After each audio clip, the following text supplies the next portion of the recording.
د نیوزېلېنډ پولیس وایي د ډېسېمبر پر 9 د هغه هیواد په وایټ آیلینډ کې اورشیندنې 5 کسان وژلي. په پیښه کې یو شمېر کسان جوبل او ځینې ورک هم دي. د پیښې وروسته وزیر اعظم جاسینډا آرډن خبریالانو ته ویل د پیښې په وخت په سیمه کې ګڼ سیلګري وو. زه هلته د موجودو خلکو خپلوانو ته باور ورکوم چې پولیس هلته د شته کسانو د ژغورنې پوره هڅې کوي. د نیوزېلېنډ وایټ آیلینډ سیمه د سیلګرۍ لپاره مشهوره ده. د نوې ډیلي په یوه کارخانه کې یوه ورځ وروسته بیا اور لګیدلی دی. چارواکي وایي د اور وژنې هڅې کوي. د ډېسېمبر په 8 د نوې ډیلي د یوې کارخانې په 6 پوړیزه ودانۍ کې اور لګیدلی وو چې 43 کسان پکې وژل شوي وو.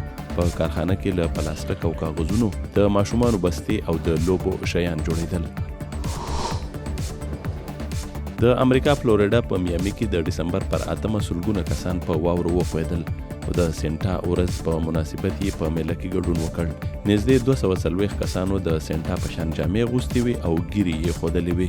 په میامي کې هر کال داسې مېله کېږي چې ترې لاسته ورغلې پیسې د خیر ښېګړې په کارونو مصرفېږي.